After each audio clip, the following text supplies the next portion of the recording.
the greatest power of them all, the brain power. Well, I'm thrilled to be here with so many tech leaders and luminaries as we take historic action to reassert the future which belongs to America, always has belonged to America. We just lost sight of it on occasion. And I just want to start by stating that we've just concluded our big trade deal with Japan and numerous other countries in addition, as you know. But on the Japan deal, because it was literally just signed, letter was just signed, it gives us a sort of signing bonus. So I'll bring it into sports talk, a signing bonus. Like you have signing bonuses too, I understand. Getting a lot of money, 100 million, that's not bad. But that's not as good as the signing bonus we got. We got a $550 billion signing bonus for the country. And we had the tariff at 25%. As you know, we had a tariff at 25%.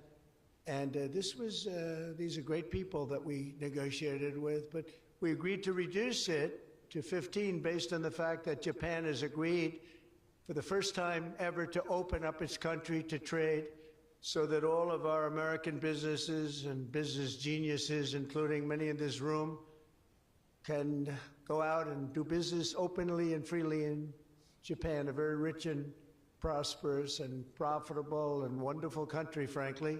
And we will pay a zero tariff as we do business in Japan. So we're paying zero, they're paying 15. We're getting $550 billion, and to be exact, it's 90% of that, but we control the whole lot of it. And it's really been great. And they're very happy, and their stock market went up, and our stock market went up, and that's supposed to be the way it is. Ours went way up, and theirs went up. And we've made numerous other deals like that. But the opening up of a country is very important to us. We have numerous countries that have opened their doors, just made some incredible transactions, but we're going to have a very, very simple tariff for some of the countries. You have so many countries, you can't negotiate deals with everyone, so we'll have a straight, simple tariff of anywhere between 15 and 50%. A couple we have 15 because we haven't been getting along with those countries too well, so we just say, let's pay 50, and that's the way it is. But remember, we get countries that were closed, always closed. Everyone in this room would never remember any of them to be open. We've offered such a deal to the European Union, where we're in serious negotiations, and if they agree to open up the union to American businesses, then we will let them pay a lower tariff.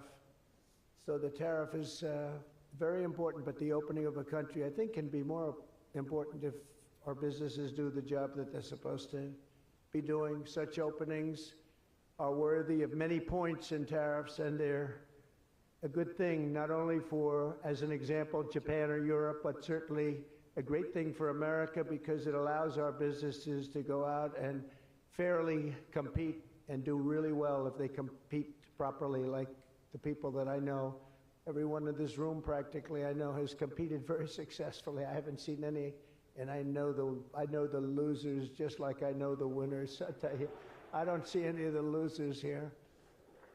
But now if some of the countries that pay 25% or more on autos complain, remember that Japan was willing to pay upfront the $550 billion for that privilege of negotiating with the United States of America. We also made a deal yesterday with the Philippines and Indonesia, which in both cases will be opening up their country. And we're in the process of completing our deal with China. And as you know, the UK, we made a deal. It was a very good deal for everybody. Everybody's happy. It's always nice when everybody can be happy. But mostly we'll be charging straight tariffs to most of the rest of the world, because we have over 200 countries. People don't realize that's a lot of deals. Even if you're like me, a deal junkie, that's a lot of deals. That would be too much for anybody. Ooh. How did we do with this country that I never heard of? We got a lot of deals cooking, but America is taking in hundreds of billions of dollars like it never has before.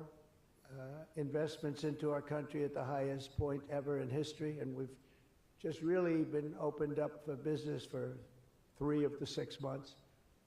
The first couple of months, we got ourselves all set, done a great job with our military, as you know. You saw that 2 weeks ago when you saw the way those incredible B-2s flew into Iran and took out an entire nuclear potential deadly force.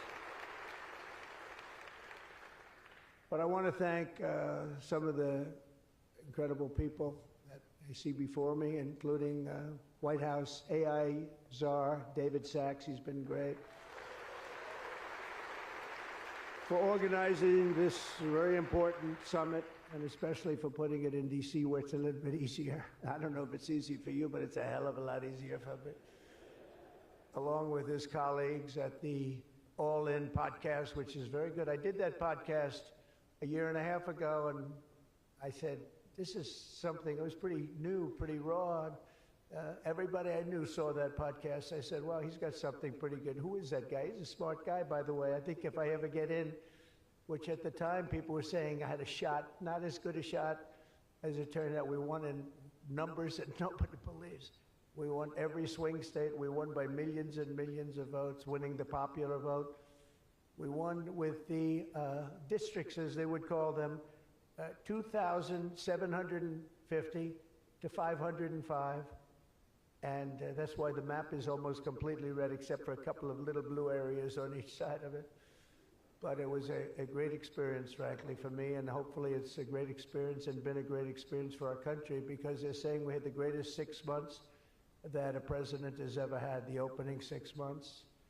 And I'm not even sure, maybe 6 months, I'm not sure it's the opening, but let's call it the opening 6 months. It sounds a little bit nicer. I want to also say hello and thank to Chamath and his wonderful wife, Nat. Thank you very much for being here. Thank you very much. It was great seeing you again. Great couple. David Friedberg and even, as we know, Jason Calacanis. I say even. Thank you, Jason. Thank you, Jason. I appreciate that. Yeah, he's a good person. Thanks as well to the Hill and Valley Forum and our future Undersecretary of State, Jacob Hellberg. Good work. Good. Stand up, Jason. Good. I met him a year and a half ago, and I was very impressed. I said, let's bring him in. We bring in a lot of smart people. And David's been unbelievable as the job he's doing. Along with Secretaries Doug Burgum, who's been incredible. Doug? Thank you. Thank you, Doug. Great job. He's producing low-cost energy. We're down to $64. I want to get it down a little bit further if we can. I don't know if the oil companies love that or not, but we want to have very inexpensive electricity so that you can power up the plants, because you need more electricity than any human beings ever in the history of the world. When I heard what you really need, I said, you got to be kidding. Double what we produce right now for everything, right? I don't know, Jensen, you're going to have to explain that to me someday, why they need so damn much. Could you do with a little bit less? My father always used to say, turn off the lights, son. But you guys are turning up the lights. I want to thank Howard Lutnik for doing a terrific job. He was involved in the big deal that we just completed with Japan. Howard, wherever you are, Howard. Where is Howard? Hi, Howard. Great job you did. Appreciate it. Really, that was an interesting negotiation, wasn't it? These are tough people. These are good negotiators, I will tell you, Japan. But they love their country, and they do what's right for their country. I want to thank Chris Wright, if Chris is around. Chris is here, because he's helping with the tremendous energy success that we're having. We're having tremendous energy success. We're the biggest. We have more energy than anybody else in the world. Nobody knew that until I came along, but we have more energy than anybody else in the world. We're making incredible deals on energy, including deals in Alaska. Well, we that's the mother lode, that's the big one, and we're making deals with various Asian countries that need it, and it's actually hard to believe, you don't think of it, but Asia is very close to Alaska, relatively speaking. It's not the closest, but it is pretty much the closest when it comes to oil and gas and energy, and we're making some incredible deals, and I want to thank Chris. Chris is fantastic, works in partnership really with this gentleman who's the head of you've got the land and he's got the energy, right? But they formed a great partnership, Doug. So that's one of the greatest partnerships I've seen in a long time. They work hand in hand and they have done a great job. Administrators, Kelly Laughler, I think is here. Kelly, thank you very much. Hi, Kelly. Hi, Kelly. And probably the most important man in the room, and I say it in all sincerity, more important than Doug and Chris and all that energy they're producing. He's a man that produces fast permits on the environmental impact statements. He gets them done. I said, Lee, you have 1 week for nuclear, and you have a couple of days for oil and gas, okay, for the approvals. And we kid, but you know, he really is. He's knocking them out fast. He's knocked out a lot. A lot of you guys have started your plants already, and you've already had your approvals. So where's Lee Zeldin? Is he here? He is so great. This guy, he is so great. That's why he has a slightly better seat than I gave to Doug, you see? Nah, he's doing a fantastic job in a lot of ways, but he's doing a great job, and he's getting fast permits, and safe and good and everything else, but he's moving them along rapidly, already given some. And you know, one of the most exciting things we'll talk about in a second is the fact that you're going to build your own electric producing plants when you build whatever you're building. And it's different things, including automobile factories, which are going up all over the place. You'll see them starting soon. They're moving into our country because of the tariffs, because they don't want to pay the tariffs. They're moving into our country at a record speed. But the ability to build your own electric plant, not having to rely on a 100-year-plus old grid. And then if you have electric capacity extra, you're going to sell it into the grid, make some money, but you'll sell it right back into the grid. Director of the Office of Science and Technology Policy, Michael Katzios. Michael, thank you very much. Thank you, Michael. As well, it's supposed to be taking a vote right now, a big vote. Senator Ted Cruz. Is Senator Cruz here? Oh, look at my senator. Why aren't you voting? I think we lost David McCormick, who's voting. So is David here? Because you're supposed to be voting, Ted. I don't know. I'll tell you what, this man works hard. Ted works hard, and he works good. And a very special thanks to some of the top industry leaders here, including somebody that's amazing. I said, look, we'll break this guy up. This is before I learned the facts of life. I said, we'll break him up. They said, no, sir, it's very hard. I said, why? I said, what percentages of the market does he have? Sir, he has 100%. I said, who the hell is he? What's his name? His name is Jensen Huang, NVIDIA. I said, what the hell is NVIDIA? I've never heard of it before. He said, you don't want to know about it, sir. I figured we could go in and we could sort of break them up a little bit, get them a little competition. And I found out it's not easy in that business. I said, supposing we put the greatest minds together and they work hand in hand for a couple of years.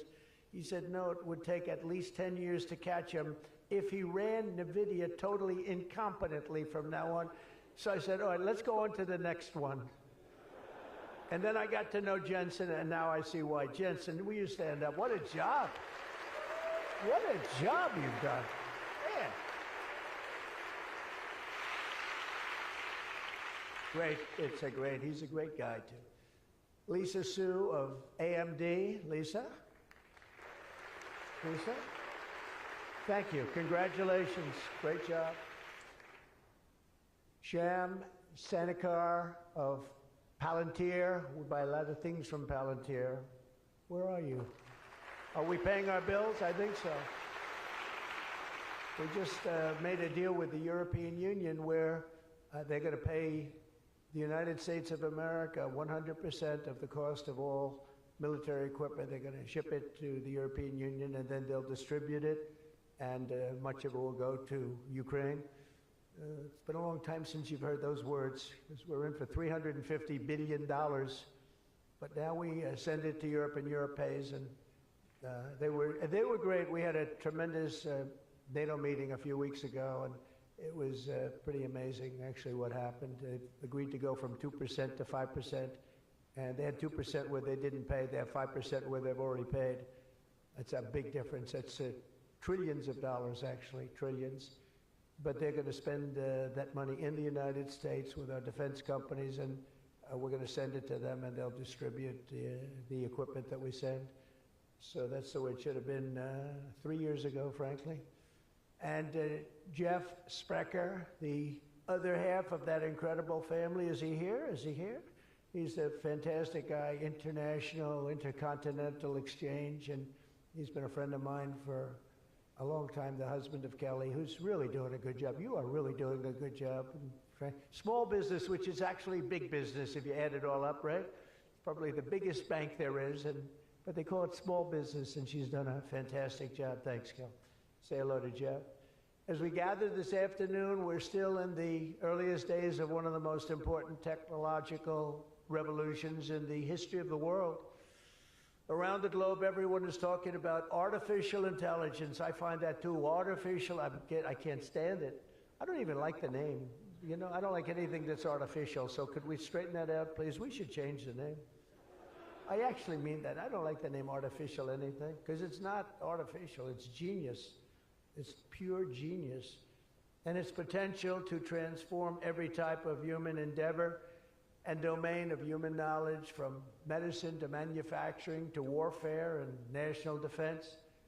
Whether we like it or not, we're suddenly engaged in a fast-paced competition to build and define this groundbreaking technology that will determine so much about the future of civilization itself, because of the genius and creativity of Silicon Valley. And it is incredible, incredible genius. Without question, the most brilliant place anywhere on earth. America is the country that started the AI race. And as President of the United States, I'm here today to declare that America is going to win it. We're going to work hard, we're going to win it.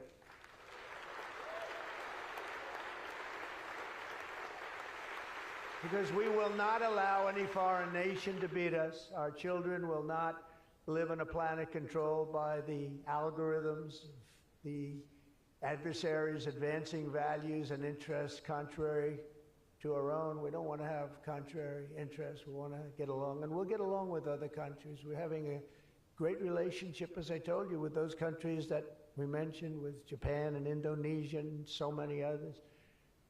The European Union, we're getting along very well with China. A lot of respect for President Xi. We have a great relationship, and we'll see how it all works out. But we're getting along with countries it's really been pretty amazing, I will say that, and it's a good thing. It's a good thing, not a bad thing. So from this day forward, it'll be a policy of the United States to do whatever it takes to lead the world in artificial intelligence, such an important thing happening. This is really something that nobody expected. It just popped out of the air, and here we are. But we will defend our nation, our values, our future, and our freedom, and it will be really great. But what we really need to be successful is a very simple phrase called common sense, and that begins with a common sense application of artificial and intellectual property rules. It's so important. You can't be expected to have a successful AI program when every single article, book, or anything else that you've read or studied, you're supposed to pay for. Gee, I read a book, I'm supposed to pay somebody. And you know, we appreciate that, but you just can't do it because it's not doable. And if you're going to try and do that, you're not going to have a successful program. I think most of the people in the room know what I mean. When a person reads a book or an article, you've gained great knowledge. That does not mean that you're violating copyright laws or have to make deals with every content provider. And that's a big thing that you're working on right now, I know, but you just can't do it. China's not doing it, and if you're going to be beating China, and right now we're leading China very substantially in AI, very, very substantially, and nobody's seen the amount of work that's going to be bursting upon the scene, but you have to be able to play by the same set of rules. So when you have something, when you read something, and when it goes into this vast intelligence machine, we'll call it, you cannot expect to every single time say, oh, let's pay this one that much, let's pay this one. It just doesn't work that way. Of course, you can't copy or plagiarize an article, but if you read an article and learn from it, we have to allow AI to use that pool of knowledge without going through the complexity of contract negotiations, of which there would be thousands for every time we use AI. We also have to have a single federal standard, not 50 different states regulating this industry of the future. And some people would say, gee, that's an unpopular thing to say. I was told before I got up here, this is an unpopular thing because some people, they don't want that. But I want you to be successful. And you can't have one state holding you up. You can't have 3 or 4 states holding you up. You can't have a state with standards that are so high that it's going to hold you up. You have to have a federal rule and regulation. Hopefully you'll have the right guy in this position that's going to supplant the states. If you are operating under 50 different sets of state laws, the most restrictive state of all will be the one that rules. So you could have a state run by a crazy governor, a governor that hates you, a governor that's not smart, or maybe a governor that's very smart, but decides that he doesn't like the industry and he can put you out of business because you're going to have to go to that lowest common denominator. We need one common sense federal standard that supersedes all states, supersedes everybody, so you don't end up in litigation with 43 states at one time. You got to go litigation free. It's the only way. And we also have to watch Europe, Asia, and all foreign countries so that they don't make rules and regulations that likewise make it impossible for you to do business, and where you'd have to make everything in AI cater to them, because again, you'd have to cater to the toughest country or to the toughest state. You can't do that because it would ruin it. I just terminated all of the, as an example, California car emissions rules, which were a disaster. It cost them just billions of dollars as an industry, but thousands of dollars per car. The emission rule standard, because they were making the production of an automobile almost impossible and at a tremendously higher cost, much more expensive than it should cost, for very little gain, for actually, in my opinion, negative gain. The automobile was worse.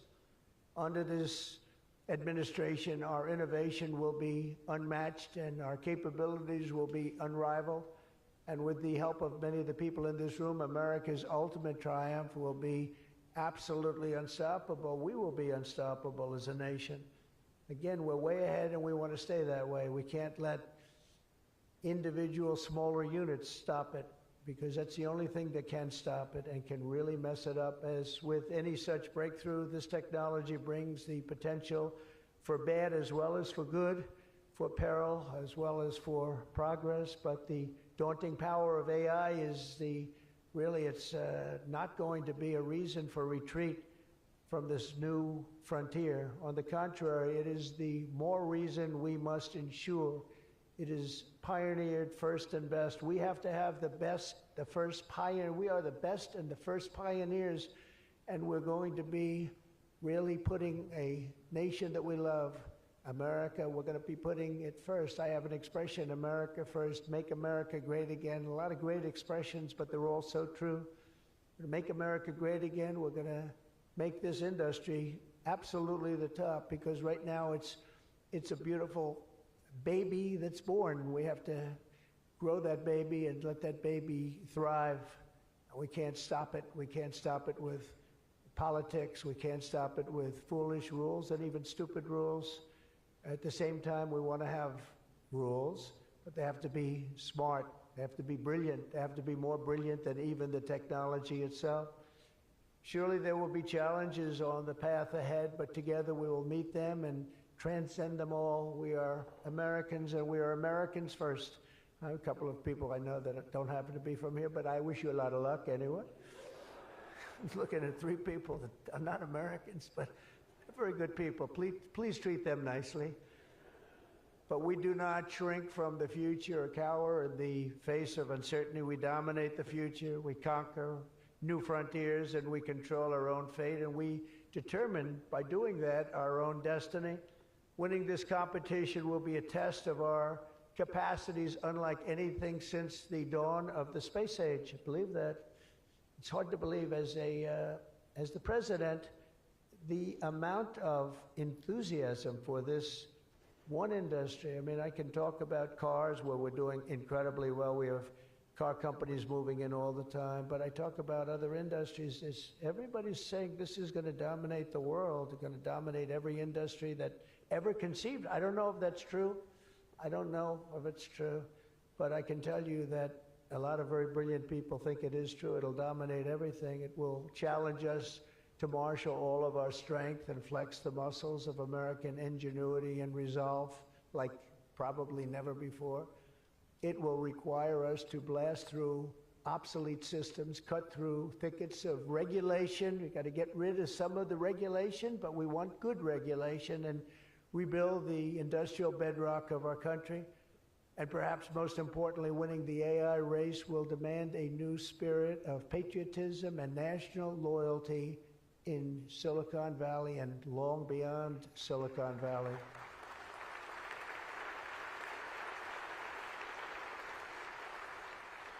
For too long, much of our tech industry pursued a radical globalism that left millions of Americans feeling distrustful and betrayed.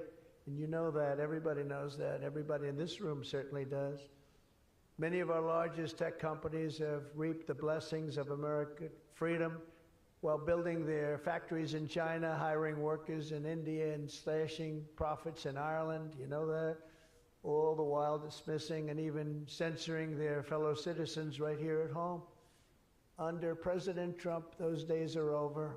We need U.S. technology companies to be all in for America. We want you to put America first. You have to do that. That's all we ask. That's all we ask.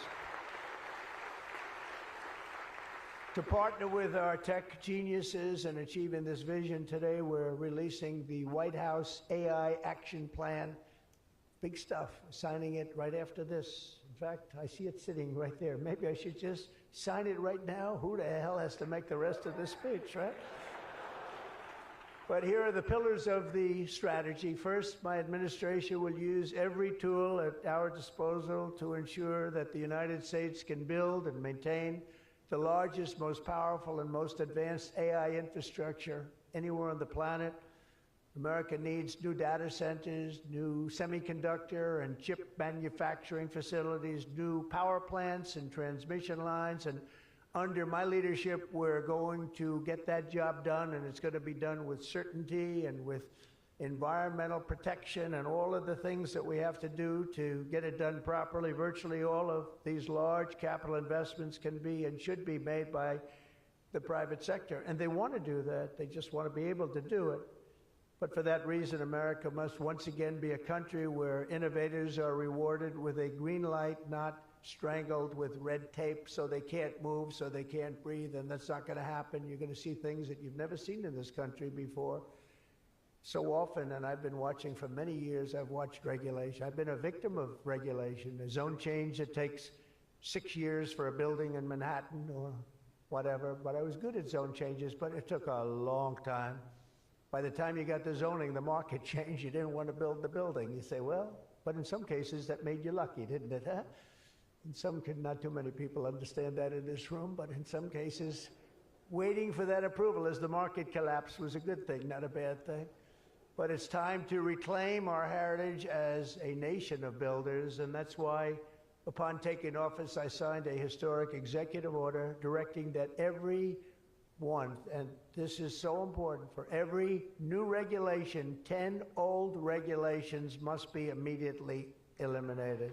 So we have old regulations that clog up the books that don't even mean anything anymore. You know, in my first term, I had more regulation cuts than any president in history times 4, and that included two-term presidents where you're talking about 8 years. We had more than any other president, and I think we may even top it this year. We may very well be able to top it during this period of time because you're really, you are a regulation-prone group, and we're looking to get those regulations out of your way so you can use your genius. Earlier this month, we also enacted the largest tax cuts in American history when I signed the One Big Beautiful Bill into law. And I think the most important thing in the whole tax cut in terms of pure economics, and I think one of the reasons that my first, we had the most successful economy in history during my first term, and I think this is going to blow it away. So far it is, and I think this is going to blow it away. But the reason we had was I had expensing at 100%. And what we did is we included 100% in this bill, expensing for all capital expenditures, including investments in factories and equipment and structure. Structure wasn't included last time, so even structure, and you're able to write it all off immediately. That's the biggest thing, not 38 years, not 42 years, you're able to write it all off immediately. And this time, we've made it for 10 years, not for 1 year. We've made it for 10 years, so you have a much longer period, but I'd say get out and take advantage of it. I think that's one of the reasons that we had such an incredible success with the first tax cuts. And one of the things that this bill does is it extends the first tax cuts and makes them permanent. And in addition to that, we were granted other taxes like no tax on tips, no tax on Social Security, no tax on overtime. A lot of great things. One of the things that I mentioned, not so pertinent here, but if you're in the automobile business, it's pertinent. I said, why is it that people like us always are looking for expenses and deductions, and people that buy automobiles that really have to go out and borrow money to buy a car, why aren't they allowed to deduct the interest on their loan to buy a car from their income tax? And we got it approved. We got it approved. And that is such a big thing. And I think that's going to be such a big thing for the automobile industry. We're going to be making more cars. Within a few years, we're going to be making more cars than we made in the very beginning, in the super prime. We lost almost 50% of our automobile business to Mexico, Canada, and various other places, as you know, in Europe and in Asia. And now we're getting it back. We're getting it back in record numbers, and I think we're going to be topping any amount. In a few years, we'll be making more automobiles than we've ever made in the history of our country, including what I call prime time. My administration is also pursuing a future of all-out American energy dominance, and on day one, I terminated the Green New Scam. You know what that was? You were all victims to it. Perhaps the second or third greatest scam in the history of our country. I would say the first was Russia, Russia, Russia, and we had a couple of others too. But the Green New Scam was one of the greatest. It's so ridiculous what they've made you do. The carbon footprint. They talked about the carbon footprint, and then Obama hops onto a 747 Air Force One and flies to Hawaii to play a round of golf and comes back. What about the carbon footprint? No, we didn't like that. And what Biden has done is absolutely terrible. He made it impossible, almost impossible for people to do business, not even talking about the border, where millions and millions of people flowed into our country, many from prisons, from jails, from gangs, from mental institutions all over the world. No, we're not doing that. We have to get them out. We've got 11,888 murderers, many of them committed more than one murder. Many of them, more than 50%, committed more murders. We're getting them out of our country, or in some cases they're so bad, we're not getting them out. We're having to lock them up because we don't want them ever to come back, no matter how good we're doing. Last month, you probably read, we had 0 people enter our country illegally. And over the last number of years, you'd have hundreds of thousands, literally hundreds of thousands of people a week pour into our country, totally unvetted and unchecked. And what the hell were they thinking? What they've done to our country is so sad, and we can never forget it. But we're unleashing all forms of energy, including natural gas, oil, and clean, beautiful coal. I instructed my people in the form of Chris and Doug in particular, you are not allowed to say the word coal without saying clean, beautiful in front of it. You can only say clean, beautiful coal. It's a little embarrassing because we had somebody making a speech the other day, right? And he mentioned the word coal about 30 times because that was the subject. And he kept going clean, beautiful. I wanted to say, okay, just take it easy. You could just, got a little bit crazy, right, Doug?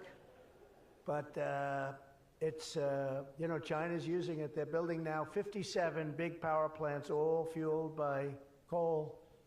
And we have to compete, we have to win, and we're going to have clean, beautiful coal, but we have more coal than any. We have more anything in terms of energy than anybody, oil and gas. We also have more coal. In May, I also signed an executive order to rapidly begin construction of safe, reliable nuclear reactors. That's a big thing now. And many of you are going to be using nuclear. You know, I had problems with nuclear. I saw some of the things, but what they've done with nuclear is like what you've done with AI and other things. It's incredible, actually. It's long-term, it's inexpensive, it's safe. What they've done is really amazing. So we opened up the industry, very strict rules, but we opened up the industry, and some of you are going to choose nuclear over oil and gas or whatever it might be. Under the last year of Biden, China added 11 times as much power generation capacity as did the United States. Can you imagine that 11 times? Under the Trump administration, we will be saying those very famous campaign words, drill, baby, drill, and build, baby, build. And we will be adding at least as much electric capacity as China. We think we're going to catch them and maybe even have something a little bit extra. They're going very rapidly, but so are we. And we'll be doing at least as much, and every company will be given the right to build their own power plant. So when you build, you can build your power plant with it, and you are essentially going to become your own utility. It's a utility to yourselves. And as I said, any excess energy you're going to sell back to the grid and make plenty of money doing it. As a result of these pro-American policies since my election, we're seeing trillions and trillions of dollars in new investments. So at this moment, we have almost $17 trillion coming into this country. There's never been a period of time like that. And that's in a period of a few months. In a few months, Meta, Amazon, Google, Microsoft are all investing $320 billion or more in data centers and AI infrastructure this year. Those companies are really, they're really going at it, and they're very smart people, very good people. I got to know a lot of them. You know, I didn't like them so much the first term when I was running. I wouldn't say I was thrilled with them, but I've gotten to know them and like them. And I think they got to like me, but I think they got to like my policies maybe much more than me. NVIDIA has committed $500 billion over the next 4 years. Thank you, Jensen. I'm sure that'll be a good investment. If you're doing it, it's good. Thank you very much. It's a great statement. Last week, I was in Pennsylvania as 20 companies announced $92 billion with David McCormick, senator, great guy from Pennsylvania. $92 billion in energy and data center projects, including what will soon be the largest natural gas power plant anywhere in North America. They're going to town. It's already under construction, the largest in North America by far. For decades, we had leaders who spent their time focused on building up foreign nations. Under the Trump administration, we are going to have leaders who are going to build up our nation. This colossal investment in AI infrastructure and many other industries, for that matter, such as automobiles and so many other things, will also create thousands and thousands of great-paying jobs, the kind of jobs we want, including lots of blue-collar jobs. And you know, our numbers are very good right now, but wait till you see these numbers in 2 years from now.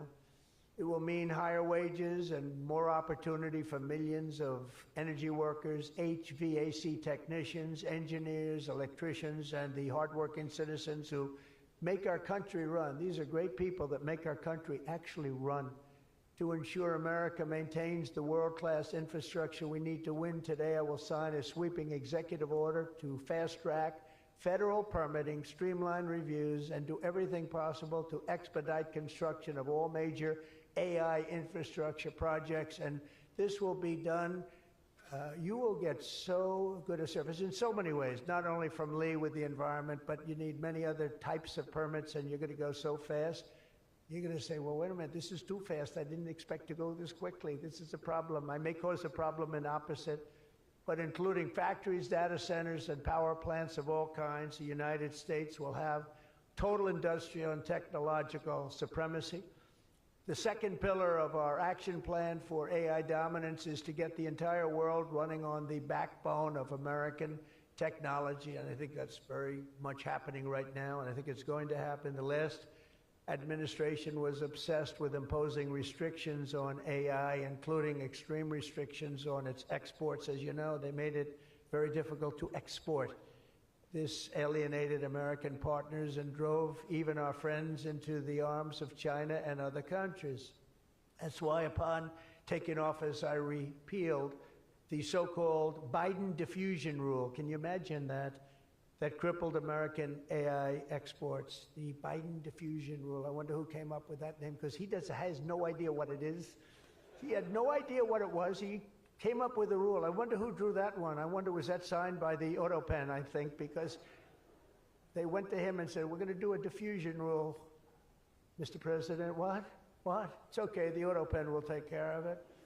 It's one of the greatest scandals in the history of our country, let me tell you. Under my administration, we will maintain necessary protections for our national security, but we will never forget that the greatest threat of all is to forfeit the race and force our partners into rival technology. We're not going to do that. We're not going to do that. Okay? Not going to let that happen. That could be the end. When I traveled to the Middle East in May, every leader I met was thrilled to do business with American tech firms and with America, and they were all thrilled to meet me, believe it or not. It's hard to believe, isn't it? But they were. By the way, the most powerful woman in the world is here today. Susie Wiles, stand up, please. Susie Wiles, Chief of Staff. She can take out a country with a mere phone call.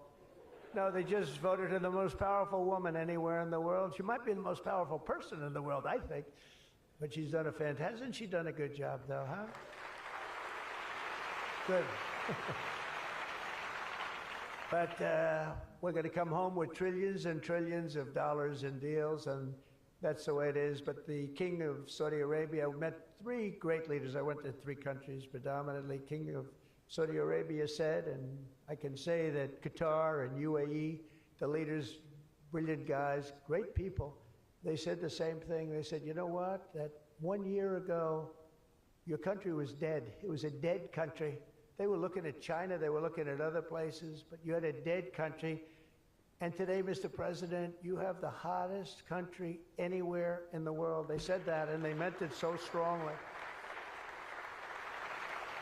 And when I went to NATO 2 weeks ago, where we made the deal where they pay 5% instead of 2%, they said the same exact thing. They said, boy, I tell you what a difference it is. It's a year ago, you people were dead. We didn't think you were going to make it as a country. Today, you're the hottest country in the world. They all said it. All those leaders said it, 30 of them. So today, I'm signing another major executive order that will turn America into an AI export powerhouse. Under this order, Secretary Lutnik and Secretary Marco Rubio's doing a great job as Secretary of State, will work to rapidly expand American AI exports of all kinds, from chips to software to data storage of all kinds. And that's very important. That's going to give you the freedom to do what you want to do. And third, once and for all, we are getting rid of woke. Is that okay? Because I know you had to hire all woke people. I heard you had to hire all woke people under some of these things. How about the chips, where they give you the chip nonsense, where they give you billions of dollars if you only build a chip company? These people have plenty of money. They don't need the money. They need the permits. They need the rights to do it. They don't want to pay tariffs, so they come and they build here. That's why they're coming here. They like, number one, they like me, but they like not having to pay tariffs even more. And they're coming. But Biden gave billions of dollars to companies that have nothing but cash. And they don't say where to build. It's just give them money. But here's the problem. They have to hire lots of woke people. And they say woke isn't for this particular industry. We've noticed that. They're not for a lot of industries, if you want to know the truth. So the guidelines were impossible. They're going to give you money, but you got to hire this and this and this and that. And I don't want to get into it too much because I don't want any controversy today. But you have to hire a lot of people that were not into this particular world that you're in. And so therefore, all the money they gave didn't mean a damn thing. One of Biden's worst executive orders established toxic diversity, equity, and inclusion ideology as a guiding principle of American AI development. So you immediately knew that was the end of your development. But the American people do not want woke Marxist lunacy in the AI models, and neither do other countries. They don't want it. They don't want anything to do with it. That's why on day one, I very proudly terminated Joe Biden's order on woke AI effective immediately. You don't have any of those crazy rules. Crazy rule. And in just a moment, I will be signing an order banning the federal government from procuring AI technology that has been infused with partisan bias or ideological agendas such as critical race theory, which is ridiculous. And from now on, the U.S. government will deal only with AI that pursues truth, fairness, and strict impartiality. We're not going to go through the craziness that we've gone through for the last 4 years. And then we skip 4, and then you go back, and it started then. But it hung around a little while. Now it's not hanging around at all. Now it's actually very uncool, as somebody told me the other day. It's so uncool to be woke. I encourage all American companies to join us in rejecting poisonous Marxism in our technology. It'll be very interesting to see what's happening in New York, because they're actually thinking about electing a communist in New York. They like to call him a socialist. He's not a socialist, he's a communist. But don't worry, you're going to be okay. He still has to get his money from the White House, and that's not going to happen until he shapes up. But as an example, we are not going to allow men to play in women's sports. That's an example. That's one. And they say that's an 80-20 number. They say 80% would be against it. No, it's not 80-20. It's about 97-3. And I don't know who the 3 are. I've never seen anybody. I've never had a person. I've seen everybody. I'm a very open person. They come up to me and they talk to me. I've never had anybody come up, "Sir, you have to let men play in women's sports." I've never had it. I deal with hundreds of thousands of people. Every time I talk to somebody, nobody's ever, they talk about AI, they talk about everything, but they've never said, "You gotta allow, this is ridiculous. Men should be allowed to play in women's sports." It's sort of crazy, isn't it, huh?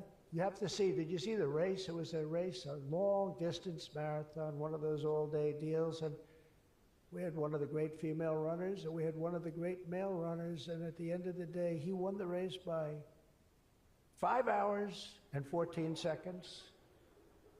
They waited around for the really good athlete female. It's very demeaning to women, I want to tell you that, but they waited, her parents were waiting for hours. Somebody said, "Why don't you go back to the hotel and sleep for a few hours and come back and meet your daughter?" This is what they do. You got to see the weightlifting records, though. They're the best of all. A woman lifted 212 pounds. It was a world record. It held for 18 years. And now a man who transitioned came up and looked at the bar. "How much is it?" 212 pounds. "Oh, let me try it." Bing, bong. I think he broke the record by 109 pounds. It's going to be a long time. It's going to be a long time before a woman catches that. And these are great athletes and great people, and it's demeaning. And who the hell wants this? We're off of that whole standard, because I just tell you those as examples. We're off of it. The reason the last administration was so eager to regulate and restrict AI was so they could limit this technology to just a few large companies, allowing them to centralize it, censor it, control it, weaponize it. And they would weaponize a very dishonest group of people. You probably saw that because we caught them in the act. We really caught them. We had it before, but now we really have them. We have it where it counts. But this is the exact opposite of my approach. The unique strength of the American tech industry has always come from its startups and small tech. It comes through small. Jensen was small. Were you ever small? I think so. When you started in your bedroom, I think you were small, right?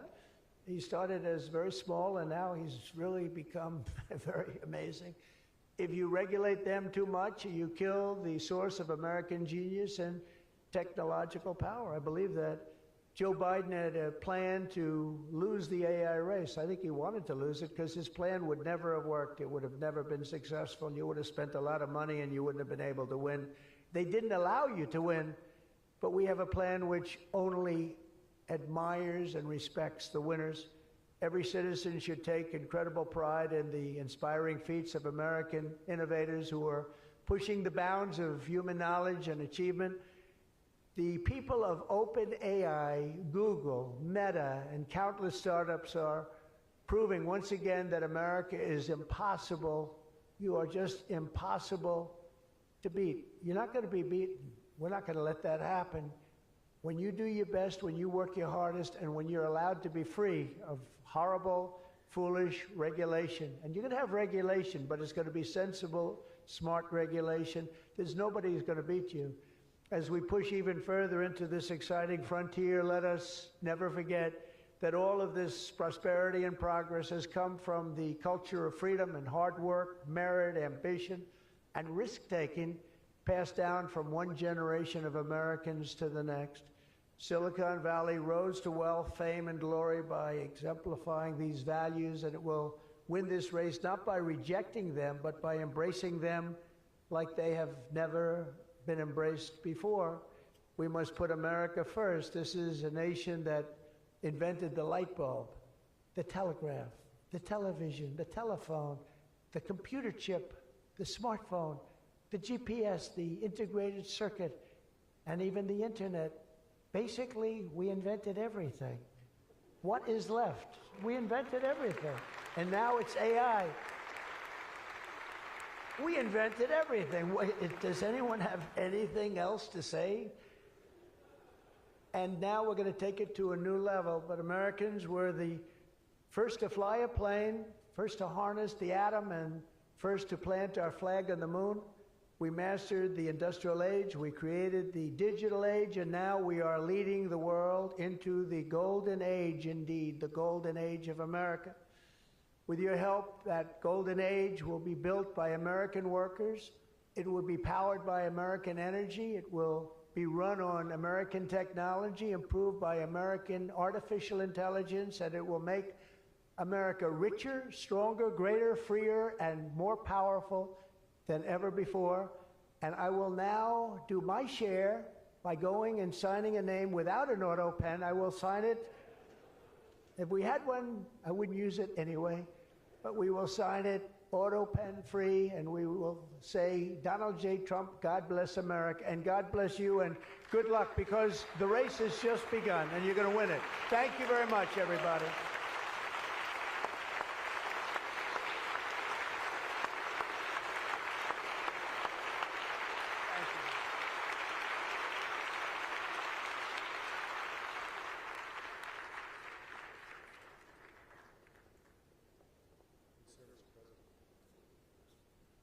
Mr. President, the first executive order that we've prepared for your signature today relates to federal permitting for data center infrastructure. As you mentioned during your speech, this is a crucial issue affecting the entire AI industry. What this executive order will do is establish fast-track permitting and ensure that the federal government is working to get data centers approved and through the permitting pipeline as quickly as possible.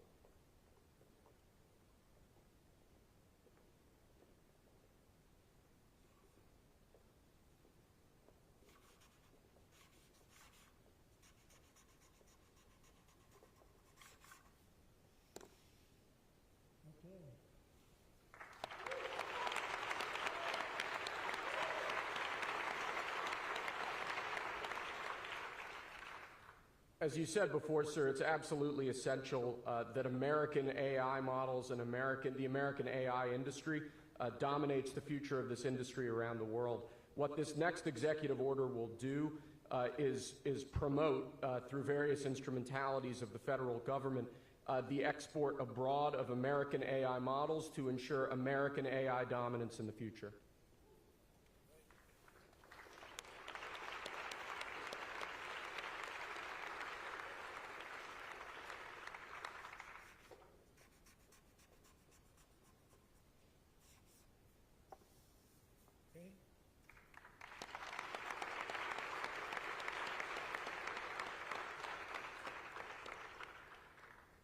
And lastly, sir, as you said in your speech, we don't want woke AI. We want AI models based on accurate information that give accurate information and accurate answers.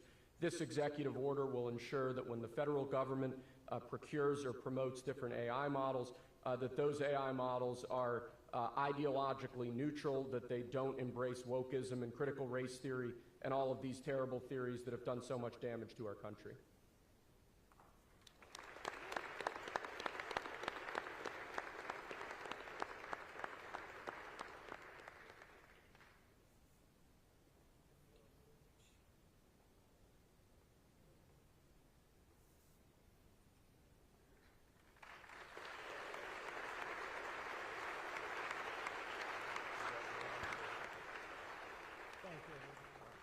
Thank you very much, everybody. Good luck. Good luck.